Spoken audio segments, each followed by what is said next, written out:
অনেক যুগ আগে দেবতা ও অসুরদের মধ্যে ভয়ঙ্কর যুদ্ধ শুরু হয়। দীর্ঘ যুদ্ধের পর দেবতারা পরাজিত হয়ে দুর্বল হয়ে পড়লেন। স্বর্গরাজ্য হারানোর ভয়ে তারা ভগবান বিষ্ণুর শরণ নিলেন। দেবতারা কাতর কণ্ঠে বললেন, প্রভু, আমাদের রক্ষা করুন।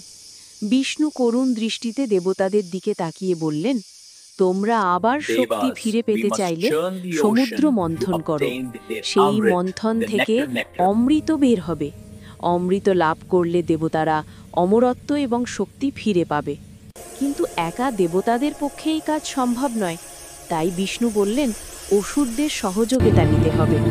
দেবতা ও অসুর যারা একসময় শত্রু ছিল, তারা একসাথে সমুদ্র মন্থনের জন্য সম্মত হল।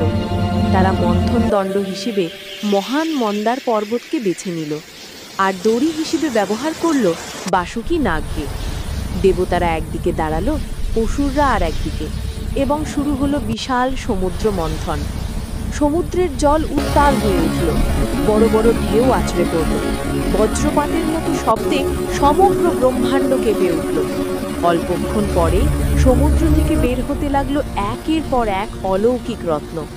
ঔরব ঘোড়া, কমধেনু গাভী, ঐরাবত হাতি, চন্দ্র, এবং অবশেষে সমুদ্র থেকে উদ্ভাসিত হলেন মা লক্ষ্মী। স্বর্গে আনন্দের বন্যা বয়ে গেল। কিন্তু হঠাৎ মন্থনের ফল হিসেবে সমুদ্র থেকে উঠে এলো ভয়ঙ্কর কালকূট বিষ। তার বিষাক্ত ধোঁয়াতে বিশ্বজগৎ ধ্বংস হওয়ার উপক্রম। দেবতারা আতঙ্কে সাহায্য চাইলেন মহাদেবের কাছে। শিব মহাদেব বিশ্ব রক্ষার জন্য সেই বিষ পান করলেন। প্রজাপালক দেবীর স্পর্শে বিষ তার গলায় আটকে গেল, আর সেই গলা নীল হয়ে গেল। মহাদেব হলেন নীলকণ্ঠ।